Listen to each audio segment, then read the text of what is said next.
Quand on pense à l'université, on a tous cette image, n'est-ce pas? Des campus bien calmes, des bibliothèques silencieuses, des institutions nées d'un projet bienveillant et bien pensé. Eh bien, la réalité historique, elle est beaucoup plus explosive. Oubliez cette image d'Épinal. Les premières universités, elles n'ont pas été planifiées, non. Elles ont été arrachées, littéralement, dans le chaos, le bruit et la fureur des conflits de l'époque. Alors on va plonger dans cette histoire. Pour commencer, il faut revenir à la base, au mot lui-même, universitas. À la fin du XIIe siècle, ce mot n'a mais alors rien à voir avec l'enseignement ou les bâtiments. C'est un terme de droit, hérité du droit romain. Ça désigne tout simplement une communauté, une corporation qui décide de s'unir pour avoir une existence légale. Pensez à une guilde d'artisans ou même à un syndicat. L'idée de lieu d'étude est complètement absente. Et pour que ce soit bien clair, il faut faire la différence avec un autre mot très important de l'époque, studium. Le studium, ça, c'était le lieu, les murs, si on veut, le domaine d'enseignement. Mais l'universitas, c'était les gens, la communauté des maîtres et des étudiants. Et c'est cette communauté, pas les pierres, qui va devoir se battre pour exister. Alors, comment est-ce qu'on passe d'une simple communauté à une institution reconnue? Eh bien, pas en demandant poliment. Ce combat pour l'existence, il a commencé dans la rue, littéralement. Les premières universités sont nées de la bagarre, de la nécessité de survivre dans des villes qui, franchement, ne leur voulaient pas que du bien. Et ce qui est fou, c'est de voir que les 3 premières grandes universités, Bologne, Paris, Oxford, apparaissent presque en même temps. Et à chaque fois, la raison, ce n'est pas un nouveau projet pédagogique, non, c'est une réponse à la violence, une question de survie juridique. C'est toujours le même schéma. Prenons Bologne. C'était la place forte pour étudier le droit, donc des étudiants venaient de partout en Europe. Le problème, en tant qu'étrangers, ils n'avaient aucun droit, aucune protection. Et le pire, c'était cette règle de la ville, la solidarité dans la dette. En gros, si un de vos compatriotes ne payait pas ses dettes, on pouvait venir vous voir, vous, pour payer à sa place. Imaginez le truc, c'était juste intenable. Alors qu'est-ce qu'ils font? Ils sont malins. En 1555, l'empereur Frédéric Barberousse passe dans la région. Ils vont le voir directement, par-dessus la pète des autorités de la ville. Et ça marche. L'empereur leur accorde un privilège immense. À partir de maintenant, ils ne dépendront plus de la justice de la ville, mais de celle de l'évêque. D'un coup, aux yeux de la loi, ils deviennent des clercs, ils ont un statut, une protection, ils existent légalement. À Paris, l'histoire est encore plus violente. On est en 1200.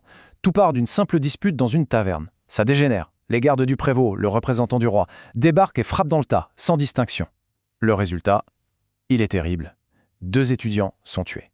Pour toute la communauté, c'est un choc immense. Évidemment, les maîtres sont furieux. Le roi, Philippe Auguste, sent que la situation peut très mal tourner. Alors il réagit vite.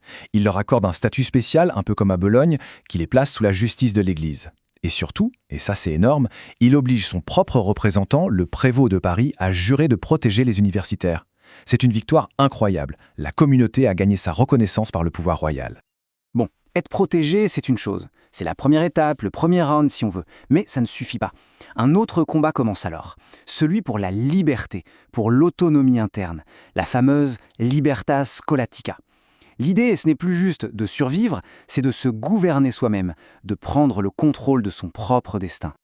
Et pour y arriver, ils ont procédé par étapes, de manière très pragmatique. D'abord, on élit des représentants. Logique. Ensuite, on se crée une identité, avec un sceau comme une vraie corporation. Puis, et c'est crucial, on obtient le droit d'écrire ses propres règles. Et le plus important, on contrôle la connaissance en créant ses propres diplômes. Le baccalauréat, le doctorat, c'est là que tout ça est né. Mais leur arme secrète, leur arme ultime, elle arrive juste après. En 1229, l'histoire se répète. Un autre affrontement, encore des morts. Sauf que cette fois, la réaction va être beaucoup plus radicale. Les maîtres et les étudiants prennent une décision folle. Ils arrêtent tout. Fini les cours. Et ils se barrent de Paris. Tous ensemble. C'est la première grande grève de l'histoire universitaire. Et attention, elle va durer 2 ans. Un véritable exode des cerveaux. Et vous savez quoi? Ça a fonctionné. Tellement bien que le pape en personne est obligé d'intervenir. En 1231, il publie un texte qui est une sorte de constitution pour l'Université de Paris. Et dedans, il leur accorde noir sur blanc le droit de faire grève, la cessatio, dans des conditions très précises, si un étudiant est tué, si on les emprisonne injustement, ou même si les proprios augmentent trop les loyers. C'était une arme redoutable, un levier de pression incroyable contre tout le monde. Mais attention, il ne faut pas croire que tout ça s'est passé de la même manière partout en Europe. En fait, de ces conflits vont naître 2 grands modèles d'université, 2 philosophies complètement opposées. Avec une question centrale, au final, qui commande? Les profs ou les étudiants? D'un côté, on a le modèle de Paris. C'est une universitas magistrorum, une université des maîtres. C'est simple, ce sont les profs qui dirigent.